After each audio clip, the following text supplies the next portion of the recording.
Well, welcome to the shop, everybody, and we're going to do a little Lionel Legacy demonstration and demonstration of the Lionel Wi-Fi app here.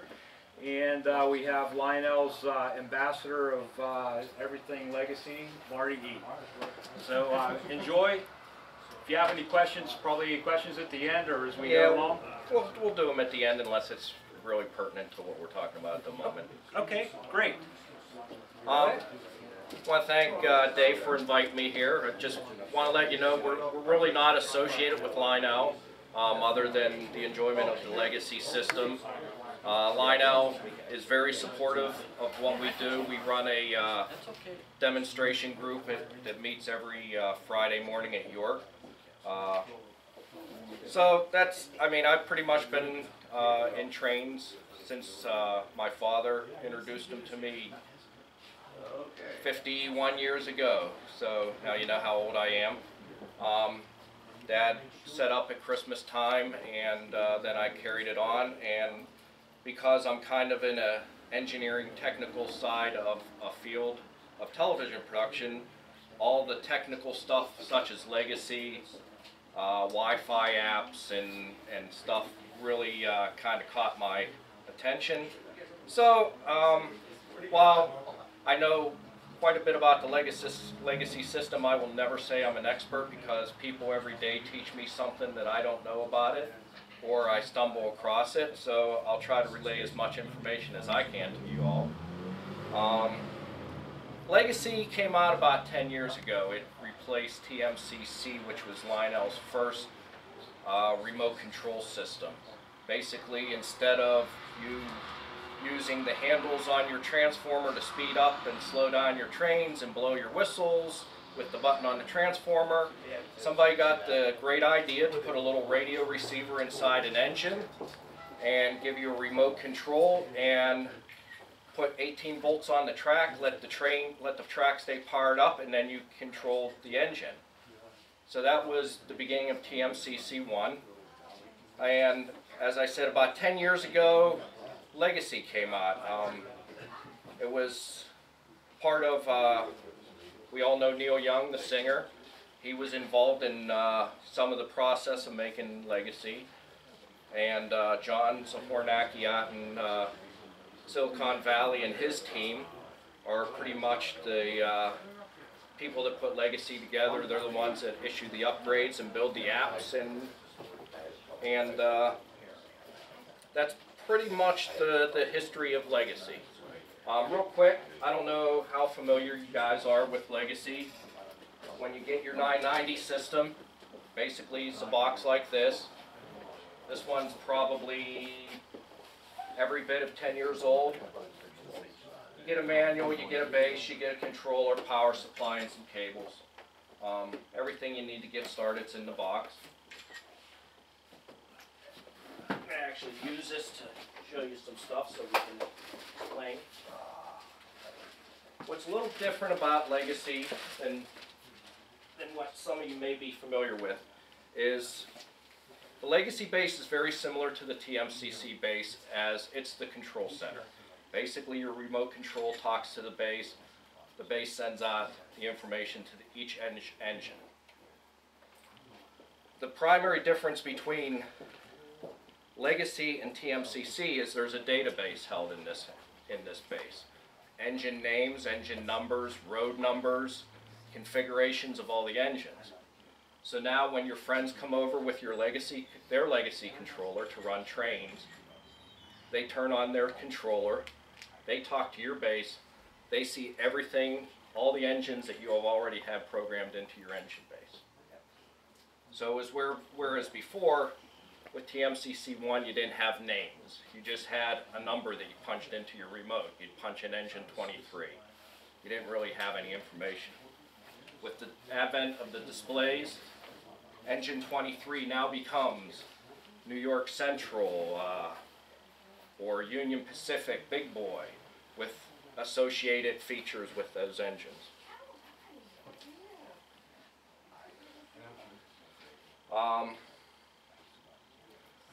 A little bit discussion about the Legacy track signal. Unlike I'm sure you guys are familiar with MTH. MTH, the track signal, or the signal to each engine travels down the track. The track is part of the MTH network. Legacy puts half of a radio signal on the track and a half of a radio signal on your earth ground of your house through the wallboard, which is very important.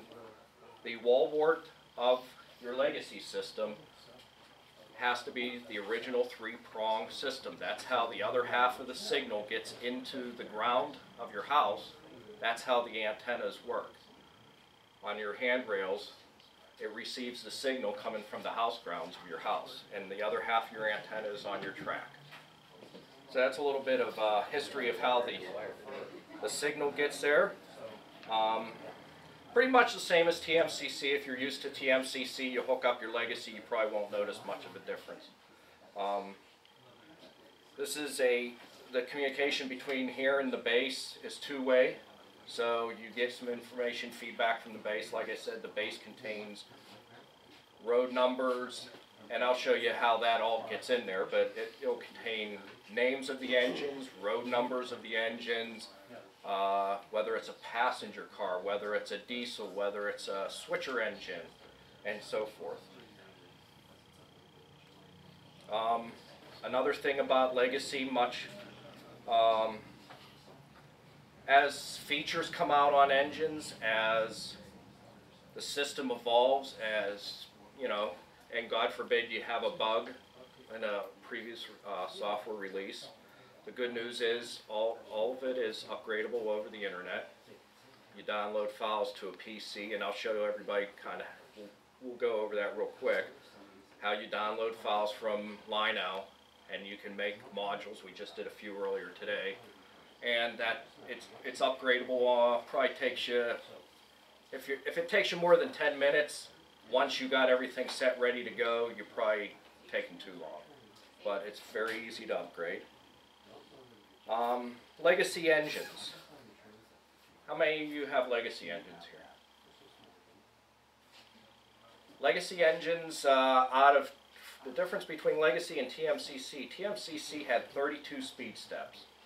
Which means, you know, you get your first speed step, you may be going slow. The second speed step, you're going a bit more faster. And by the time you maybe got to 15 speed steps, you're probably going around the corners hoping they don't come off. Legacy has 200 speed steps, which is a much finer range of speed. You can start a Legacy engine at a crawl, and I'm going to go ahead and start with this New York Central here. That's engine 54. So I punched in 54, I get a name, New York Central, and I got a road number. And I got a little startup icon, which is right here. This is the dispatcher. Do you copy? Copy that, dispatcher. Over. Okay, start her up. Stand by for track orders. Roger that. Out. Some of the features of a Legacy engine, all Legacy engines, is a quillable whistle. So you can start at and there is a slider on the remote, so you pull it down a little bit, you get one tone, pull it down a little bit more. So it's a quillable whistle, you can play it. Smoke features, low, medium, and high. I'm going to start off with low because we were using this earlier and it smokes rather well. Now, this unit also has a smoking whistle. I'm going to say 75% of Legacy steamers nowadays come with smoking whistles. So as I pull down on that smoke or on that whistle, smoke comes out. The more I pull down, the more smoke comes out. There's sound effects, blow down, water being put into the tender.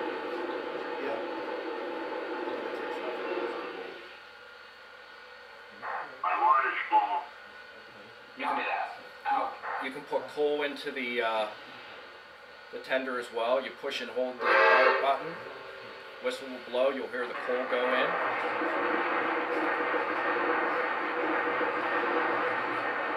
Let go. The coal's full. Over. Legacy engines come with Roll 17 lighting, which actually I think most manufacturers have gone to that have a remote control system. Basically, Roll 17, when the engine is at a stop, the headlight dims. As soon as you start to move, the headlight brightens up. Dispatcher, all clear inbound. Over. Green signal. Thanks, dispatcher. Out. Now getting back to speed steps, this is speed step 1 on a Legacy engine. Not that many people are going to run speed step 1, but for how smooth it is, and it'll go around your layout the whole time like this. It's a cruise control type system, so basically it stays regulated at this speed. Up and grade too, right? Up and down grades, it'll stay at the same speed. It won't change speed. Somebody asked me earlier if they had two Legacy engines running on the layout and they set them at the same speed, would they catch up? Well, in theory, we'd like to say no, they won't, but this isn't mil-spec stuff. It's toy train stuff, so you're probably going to have a little bit of speed variance, but for the most part, you set them both at the same speed, they're going to pretty much stay spaced out. There are 6 official railroad speeds built into Legacy. Basically, it's a preset speed. So rather than sit here dialing your speed control, you push it. If you push and hold, Dispatcher here. Go to slow speed. Over. you'll get a dialogue. The engine will go to a preset speed. Has some volume control so I can talk over it.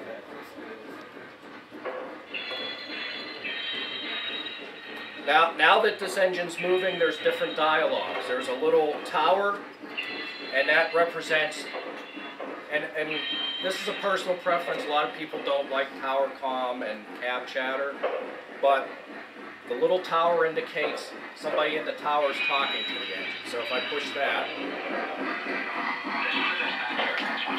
I'll get a call out from the tower, and I'll get a reply back from the If I push the radio, the engine initiates the conversation with the tower. And those dialogues are different whether the engine is standing still or whether the engine is moving.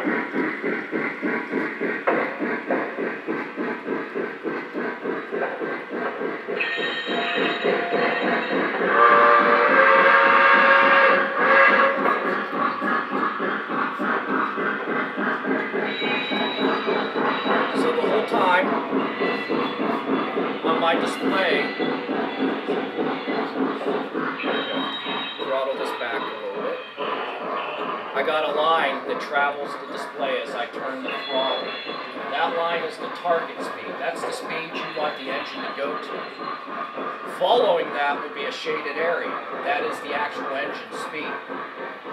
Typically, once you set a target speed, that engine will go up to that and then basically stay at that speed. So it's probably kind of hard to see. We can show you when we're done. But as I turn that, you'll see that line go up. You can see that line go back down.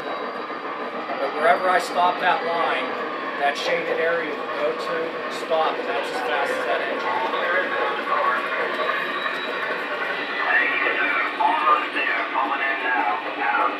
So again, the 200 speed steps is probably one of the biggest innovations between TMCC and Legacy, just because of the fine speed control. Again, if I get it down to restricted speed, which is 24 speed steps, up and down a layout, you can probably leave that run all day and it'll stay at that speed. That's true with diesel engines. Switcher engines from Lionel have a little bit different speed curve to them. They typically run a little slower because most switching is done at a lower rate of speed. There are some advanced features on some of the higher end locomotives in Lionel's Vision line. You heard the pull into the tender earlier on the Vision line big board, which came out 2 years ago now. The full load actually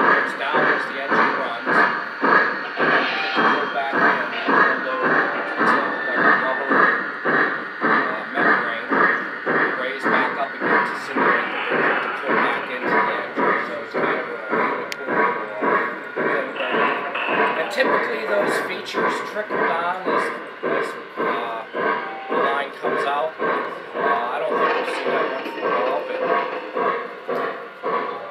the other thing with I'm going to stop this for a second. You notice the squeal. So when you throttle back all the way to 0, you get the brake squeal from the engine. Just going to turn off the smoke unit so we don't burn out the smoke unit. There's another thing called train brake. And basically, you can set, there's another bar graph that comes across, and again, I can show somebody in detail if they have a question on that, that sets the high-end limit of that locomotive. And you're saying, well, why don't I just set the throttle to that limit? Well, you can throttle beyond that train brake, and that engine will labor heavier, the sounds will labor heavier, and the smoke will labor. You'll get a heavier plume of smoke. So it's as if the train is working harder. So a lot of times, and I'll actually just demonstrate that right now. So we'll start this off.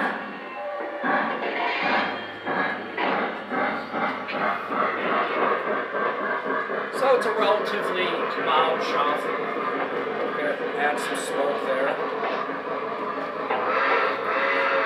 So it'll be coming down the road, and now maybe you're hitting a hill.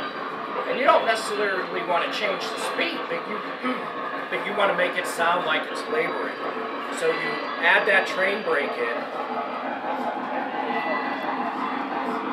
Now it sounds like it's really laboring, smoke picks up. Now if you throttle beyond that train brake, it doesn't go any faster, and it really adds a lot of labor and shuff sounds, and the smoke gets more intense.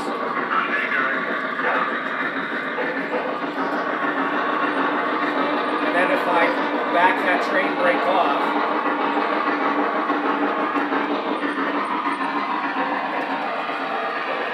the chuff goes back to normal, the smoke laboring cuts down a little bit. On legacy engines, there's four main states of smoke. It's off, low, medium, and high. Within that low, medium, and high, there's several ranges of smoke output dependent on labor. So even though you have low, medium, and high, you have a range of smoke. If I stop this engine, the smoke will bring it around and stop.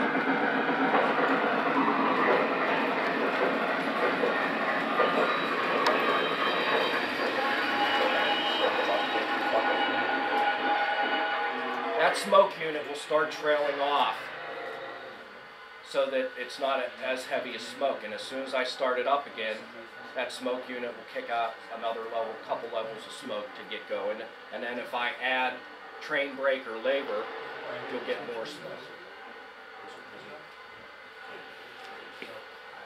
Another thing that's a little bit easier on legacy engines than TMCC. In the past, you used to be able to do what the manufacturers call a lash up. Basically, it's putting multiple trains together to form multiple engines together to form one train. In the past, with Lionel, TMCC engines, usually if you had the same type of engine, this would be fairly easy. If you had a steamer and diesel, that was pretty much luck. If you got two that would work together, that was pretty lucky. But with the advent of legacy, diesels and steamers now can be put in two engines into one multi-unit, and now they operate, and on the remote you have engine and you have TR, you have routes, accessories, and switches. In that mode, you'd build a train. I'm not going to go through the whole procedure on that, but it's a lot simpler in legacy. You basically go in, you pick the two engines you want. You pick, if you want one facing backwards, if it's a diesel, you can do that. And now when you run that unit as a train, all the engines respawn under one command that are in that train. They all stay at the same speed. You can do sound masking where you can get sound from one engine versus the other. So it gets a little bit in depth. The manual spells it out pretty good. I mean, it's not the best manual like anybody from the manufacturer, but for the most part, you can build a train pretty easy, do some sound effects, put everything into a train, and now you can have that steamer be put together with a diesel. I've had as many as 3 diesels and a steamer together running, connected together, all in a line with another diesel at the end with no problems as far as jumping, pulling, one going faster, one going slow. Typically, if you have a problem doing that, you probably have a problem with one of your engines. Any questions so far? I don't want to bury it with too much information, but When you have a lash up, what engine do you call up? you build it within, on the remote there's a TR section. Yeah. You build it within the TR, so you'd call up, once you build, you pick a number, say you build it under train 2. Okay. So you put that engine and maybe a diesel, you build that together, so you'd call up TR2 and then run it from there. Okay. And you'd have all the same icons and everything to But trigger. all engines running? All the engines will start up and run under that TR command. Okay. So as long as they're all part of that train, Yeah. they'll start up, they'll respond to those commands under that TR setting.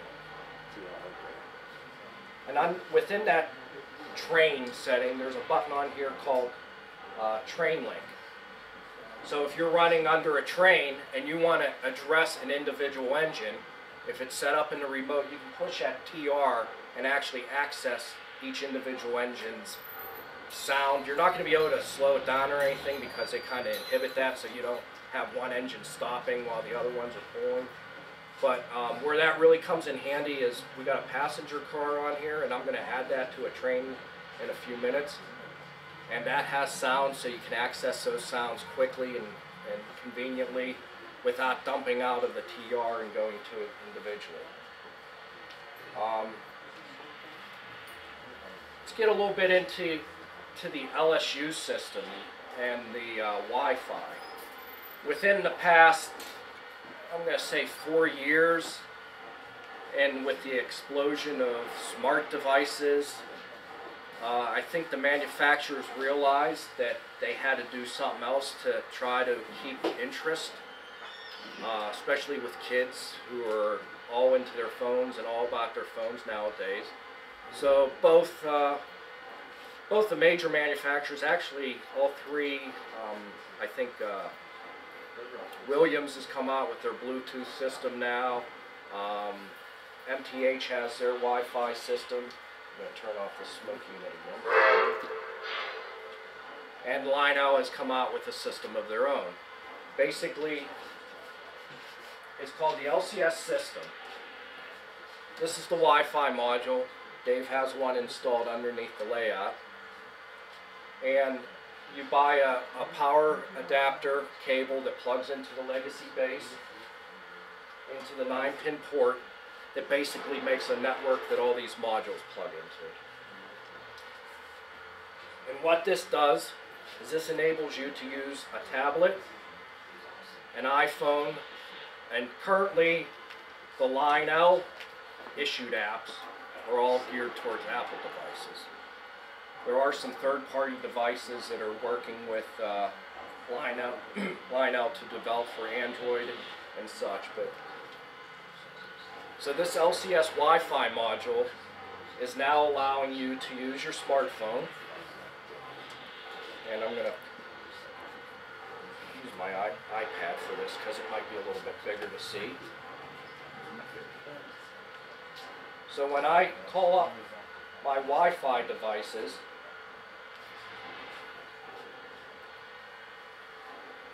I'm going to see an Lionel LCS Wi-Fi hotspot, or access point, for lack of a better word.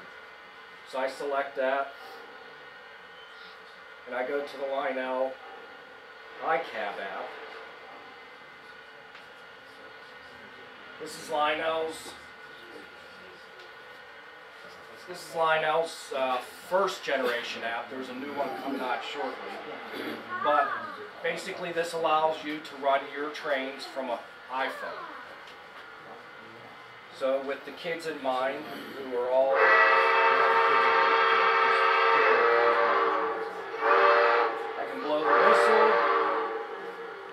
start that engine up. A little bit hard to hold it.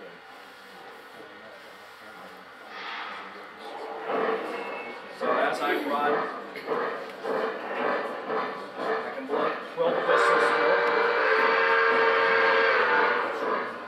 I have dialogue controls.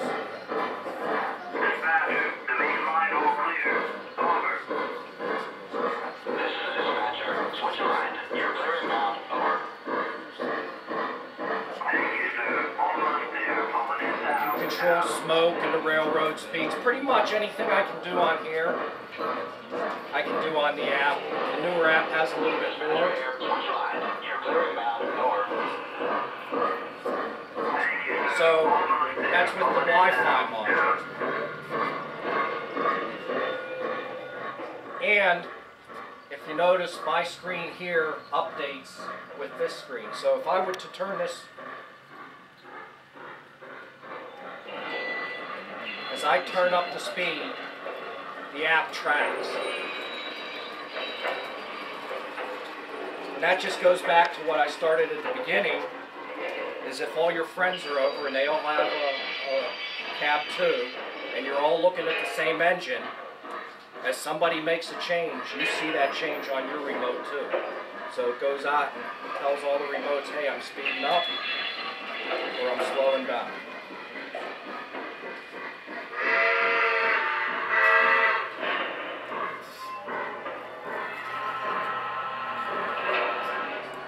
Any questions so far on what I showed you? Now I'm going to show you Dave, one of the things he wanted me to show and one of the things he installed on his layout was a sensor track. I have one in the box here only because Dave got very creative. Lionel only makes this for fast track currently. It's either a fast track section or they made a section that will insert into tubular track. So the first thing when these tracks were released, the first thing the railroad community, model railroad community did was cut it all up and figure out how to put it in their own track system. So if you guys want to come over and take a look at it, you'll see Dave has dissected a sensor track and added it to his track system. So basically you got these two sensors, and one thing I forgot to mention, probably one of the important things, is all legacy engines after about 2012 approximately have a sensor built into either, in the case of a steam engine, the tender, or in the case of a diesel, it's usually in the fuel tank. And when that runs over this sensor, it can trigger events. It could load the again, backstep a little bit. Typically, when you bought a legacy locomotive, and I'm not sure how familiar you are with TMCC, but every engine you have has to have a unique ID. It's like being in a post office and you have 99 mailboxes. Each one of those engines gets that number. So obviously you don't want two with the same number because they both run when you're trying to run one engine. So you have between 1 and I'm going to say 98, even though there's not technically 99. 99 is reserved for an all command for Lionel, which basically if you typed in 99, any engine will start up, blow the horn, blow the whistle. So the way Lionel used to do it, you would set up using the program. There's a program run switch on the bottom of the engine that basically assigns a unique ID to that engine. Typically most people look at the cab number. In this case it's 54, and use that ID. And that's all covered in the manual, so I'm not going to really go over that too much. But they used to send out, and in some cases still do, an orange module. So once you set that ID, you'd call up engine 54 on your remote, and it wouldn't say anything. It wouldn't have road numbers. It wouldn't have any information in it. And that's when you'd stick in the orange module. All that road names, road numbers, and any features specific to that engine would be on this orange module. That's the one that comes with the box with the engine. That's usually the one that comes with the engine. In the past, probably 3-4 months, Lionel started getting away from supplying an orange module. Now all this information could be entered in manually. It's a little tedious. You're going to enter a name, you got to scroll, you're going to enter the engine type, whether it's a steam, whether it's a diesel, whether it's a passenger car, or what have you. What kind of sound, most of them legacy and legacy control. But now Lionel has decided, because they got this sensor in here, they supply all that information in the engine. So what I'm going to do here real quick is bring him around to the sensor.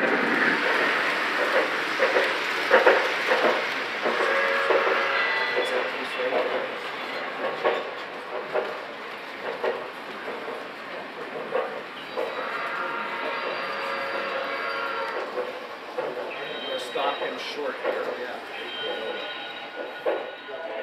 I'm going to take this engine and I'm going to remove it from my system. So now engine 54 has nothing but just says cab mode. That's the default for the cab 1. So it doesn't know that engine 54 is the New York Central, and it doesn't know the cab numbers 5426. And I don't have an orange module for it. But I do have a sensor track. So if I run this engine, I'm going to try to run it slow. Right now it doesn't even know it's legacy. It thinks it's a TMCC engine. So you're not going to have that fine speed control. But once that engine runs over this track, it's going to load all that information in. So now you have the road name. It knows it's a legacy engine now. It knows it's legacy sound. It knows it's a steam engine. It knows the road number. So now you'll have that finer speed control. So as of now, Lionel, I think you can still get a module if you really wanted to from Lionel. But for the most part, they're using that sensor track. I haven't, even my daylight this last month came with it. Still came with it? Yeah. I don't know, they said they're doing away with it, but I haven't got one that hasn't had it yet. I don't know, maybe I'm going to get the Allegheny, I'll find out. So, like I said, a couple ways of entering the information. You'll either get an orange module, you can run it over a sensor track, or you can enter it in manually. Entering in manually is not that hard. You hit info, it's all pretty much laid out for you. You go scroll through the different menus and enter this information. Now the other thing I want to show you, since we got started on the sensor track and I kind of jumped a little bit. Will the sensor track read an older engine? No. We'll only read a legacy, right? It'll only read a legacy after 2012. But coming out this month, and I believe it's shipping soon, is a box car that has a sensor in it. So you can associate, it's not going to enter any information into the system because it doesn't have any real information in it, but you can associate it with a TMC engine, or you can associate it with an older legacy engine. You tie it together using the remote. And basically now, I don't know if you guys noticed, when this engine rolls over that sensor track,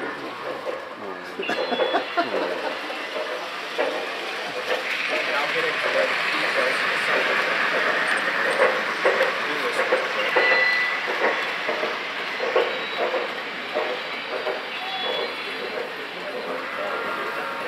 I'm going to turn up the volume. Listen when that engine rolls over that sensor track.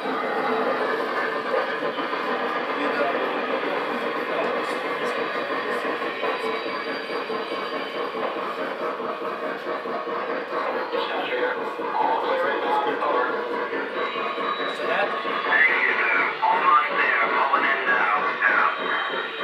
because of the sensor built into the engine,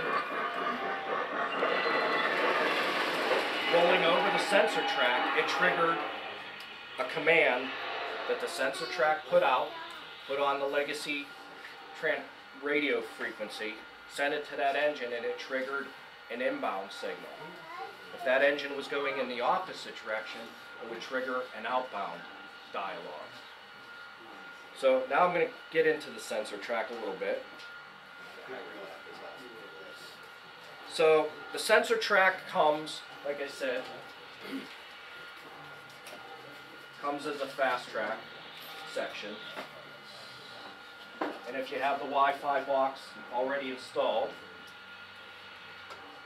there's a little power supply and cable that comes off the 9-pin of the base, plugs into one of these connectors. From here on out, everything loops. So on the bottom of the sensor track, you got 2 of those connectors in there, and basically it's just a daisy chain from one device to the other after you've got your initial device. Now, is it only 9 devices per each one, isn't it? Or is it, No, you can go infinity? I don't know. It's not infinity. There is a volt, because the power supply is supplying voltage to those devices. It's not infinite, but I think at one point John showed me a picture of 50 devices. Oh, in one power line. supply. Yeah. Wow. All right. Cool. So the sensor track has 9 actions, and by actions I mean 9 pre-programmed things that will happen when a sensor-equipped engine will go through it, and it's really dependent on which direction. So what a lot of people are doing is putting a sensor track before a grade crossing, and as that engine approaches a grade crossing, it'll blow the whistle, and I'll see if I can call that up real quick.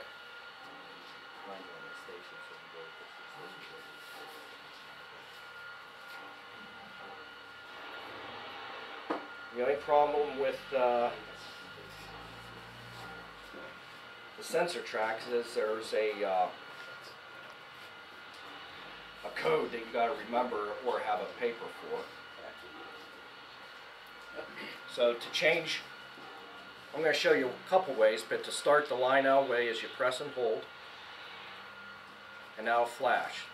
Dave told me this is accessory 1, so on my cab I'll hit accessory 1 set. That'll flash a little bit faster and then go back. Then you hit aux. I'm thinking it's 2 to do a crossing. And once that light goes on, I've changed it. Now, when that engine goes across that path, rather than saying all clear inbound, it'll blow the whistle.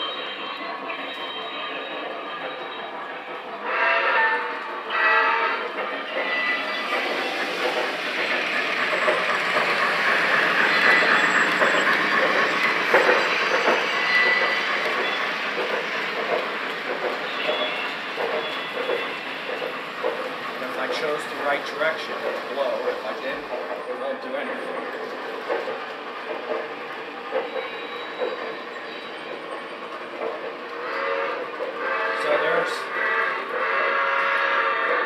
So that's one of 9 actions. I think, call it up real quick here, I could probably tell you what they all are without using the top of my head. So action 1 would be crossing gate going from right to left. Action 2 is right to left crossing gate. You can ring the bell for 10 seconds in one direction or the other. You have a journey beginning and a journey ending for both left and right. You have a go slow and go normal left to right. So that's the 9 pre-programmed, that's 8 pre-programmed actions plus nothing. Now, you can also do a recording with the sensor track, pretty much like you do. There's a record button here on the Legacy remote. If I were to press that, the Legacy remote would show I'm recording, and any action that I did on the Legacy remote would be recorded, and I could play it back later. So that's blowing whistles, it's speeding up engines, it's slowing engines down, it's having an accessory trigger. You can turn lights on and off if they're wired through your Legacy system, so that's part of the recording. So one of the other things about the sensor track, though, is the LCS system. The LCS app, which is a free download for iPad, is an app that lets you, Lionel really never intended it to be a full layout designer necessarily, but you can do sections of your layout. So if you have a switching yard, you can do a switching yard with switches, blocks, sensor tracks. You can turn accessories on and off or what have you.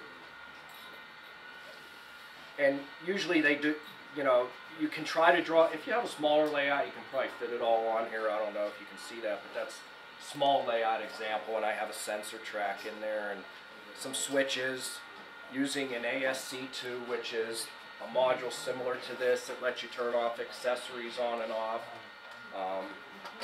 But you can do that all through here. So now you don't have to remember a number from your remote. You give it a name, you give it a switch.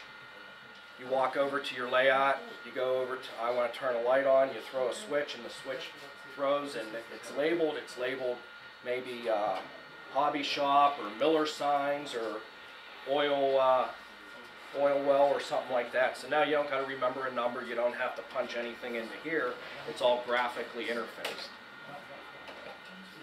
So one of the things about the sensor track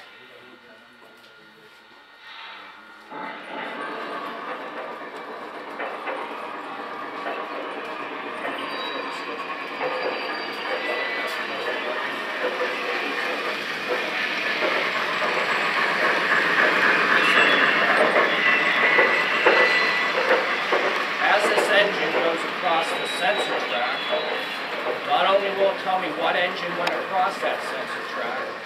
It will also tell me the direction of travel.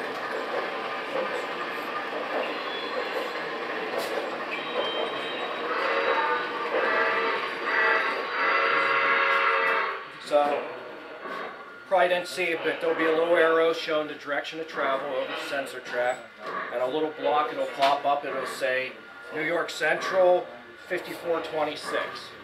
So now you can put these in different areas of your layout and see where engines are, what direction they're traveling in, have them trigger events. With the LCS software, you can also put in, using the ASC2 modules, you can wire your switches to it.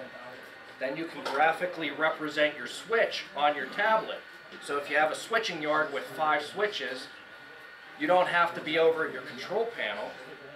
You have your tablet, you can walk over here, throw your 3 or 4 switches, and it'll show graphically which position they are on. And then, okay, I'm going to the other end of the layout, you can swipe over to that end of the layout, throw those switches. The LCS system now is supporting Ross and Millhouse Studio turntables. So you can put your turntable on there and control your turntable from your pad, from your iPad. So as more manufacturers of other things such as turntables and what have you get together with Lionel, more stuff is incorporated into the LCS app. Passenger cars. Lionel recently released their 21-inch passenger cars. Within this train is this car here. You've probably heard some sounds coming out of it. And now you can trigger sounds from this. All aboard! All aboard the Empire State Express! So as the train engine is standing still, it'll do the all aboard. As it starts moving, That's it, step on up. you get ancillary wheel squealing sounds or rail rubbing sounds. You'll get some clanking. But now, if I push that same dialogue, Welcome aboard the Empire State Express! now you get noise as if they're already on board.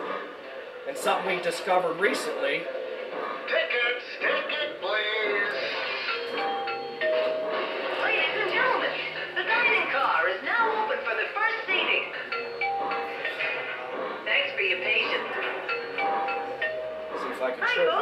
dining car is closed, but light refreshments are available in the lounge car. Trying to get, there's a special character in these. We got soda pop and snacks in the lounge car. And cocktails. Can't get them to trigger. Hi, folks. Next stop coming up. Well, anyways, I could get them to trigger. Lionel added a special character into the passenger cars now. His name's Timmy. So there's added dialogue now buried within the passenger cars. I'm trying to get it to trigger, not having much success. Ladies and gentlemen, hi folks, the lounge car is now open for drinks and snacks. Ladies and gentlemen, the dining car is closed, but light refreshments are available in the lounge car. Hi folks, the lounge car is now open for drinks and snacks. Ladies and gentlemen, we got soda pop and snacks in the lounge car. And cocktails.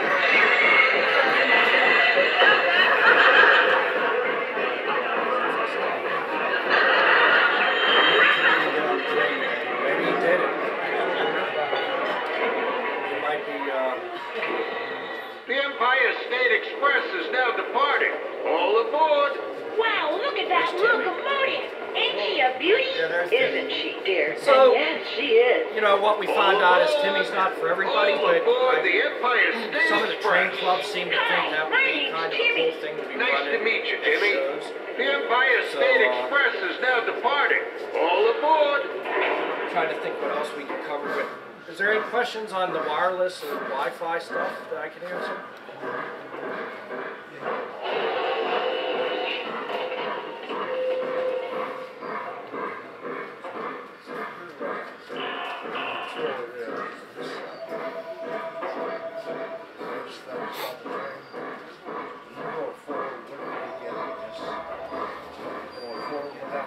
It speeds up.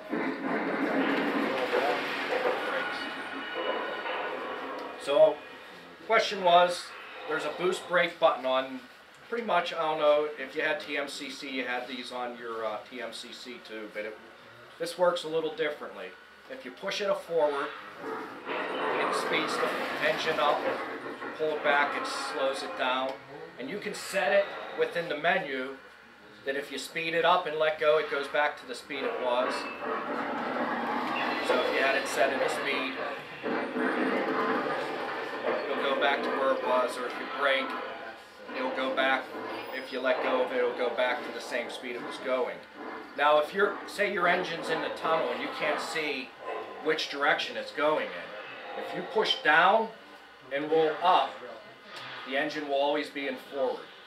If you push down and pull back, the engine will be in reverse, and it will work.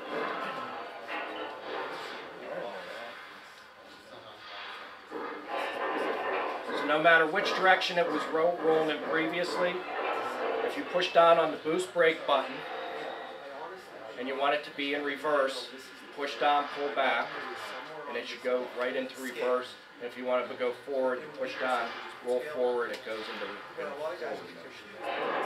And if you just push down, it changes direction.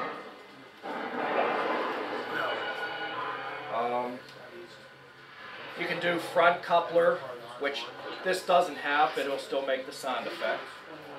Let's get them going forward. Rear coupler.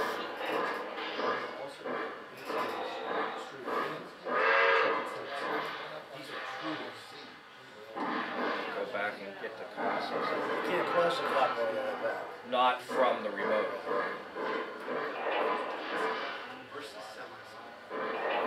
Pretty soft connection. Yeah, they're getting better. Yeah. You used to have to run them pretty hard to get them connected. And of course, now there are some things on the remote controller. There's this feedback. You push that as you hit the brake, as you throttle up and down, the remote vibrates. That's kind of like a gimmicky thing. Some people like it, some people don't. Again, you can do a recording. So if this engine was going, I'm going to hit record. do, that's a playback, so let's try this again. I'm going to hit a record, push and hold. It's recording, so now anything I do from this point, I'm recording. So I'm ringing the bell, blowing the whistle, speed it up, stop it, set it to a speed.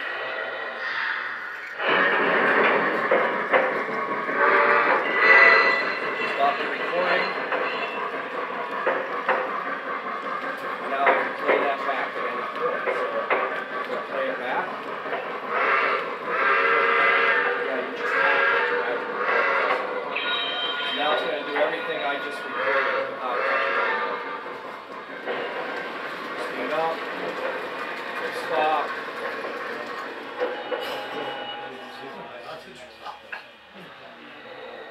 And it'll start up again.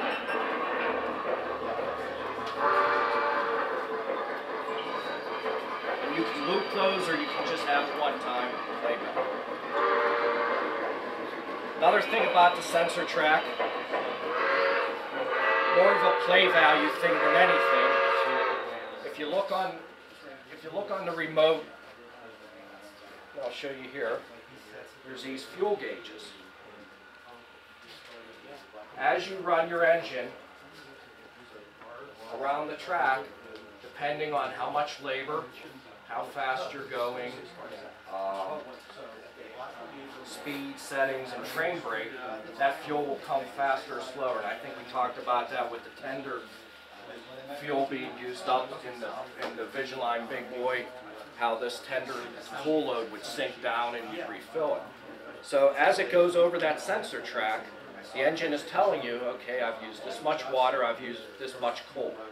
It doesn't stop when it's all, you can run your engine forever on no fuel and water as far as it's concerned. It's more of a play value thing. So it's just another thing that you can sit there and keep track of if you're really trying to run prototypically. You go,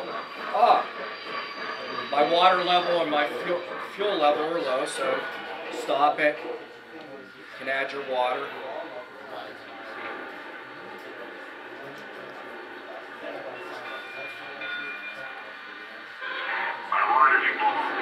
Water's full. We'll add some coal back in.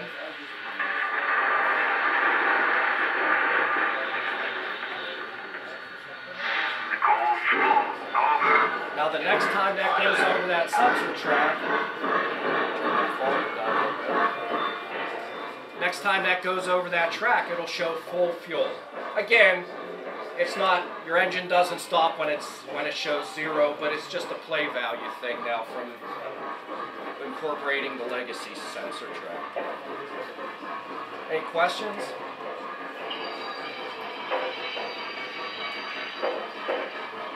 So next time this goes over, it'll show full fuel. Other thing about Legacy engines, they do have a little bit more lighting control. Turn off larger lights, you can turn off headlights individually. Again, you can increase the labor effect.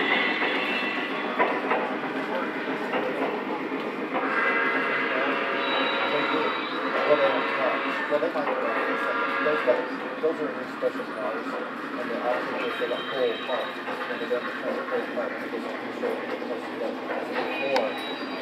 You notice the ones that So as we go over the sensor track, it'll show full fuel levels. the passion comes real high. They go for that. So they're trying to more. I think I covered just about everything. Trying to make this stuff more.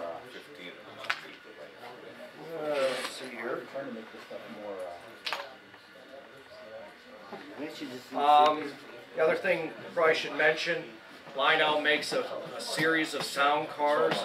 There's PFE reefers that have wheel rail rubbing, so you get the screeching from the rails. You get some banging, some knocking. There's some loading sounds when they're stopped. You can unload and load the cars. And if you put them in the train, depending on what you're doing on the remote, if you add more labor, If you have more train brake, they make more noises, less noises, depending on what the locomotive's doing. So there's just a variety of stuff coming out with Lionel's sound. One thing I did want to mention, with Lionel's Legacy System and the LCS system, they do allow third-party apps. And I think I touched upon that a little bit earlier. And you saw when I had to touch the button on the sensor track there to change it. Well, there's a couple guys that have come out with apps that now you don't have to be touching physically the sensor track. You can change what it does from your iPad. That's called HighRail, is the app that does that. So now you can put these sensor tracks on the far side of the layout. You don't have to physically touch that sensor track to change what it's going to do. And you can set recordings. You can stop and start recordings. You can run engines from this app. So the Legacy System's kind of an open system that lets third-party developers develop software for it. So based on that, they get in touch with Lionel, and Lionel helps them and guides them along to develop apps. That's probably pretty much I got to pass along. I can answer any specific questions. Dime per dollar if you would have bought one. We'll be here for a couple days, or a couple of days. No. I'll be here for a while, so if anybody has any questions or what have you, we can show you.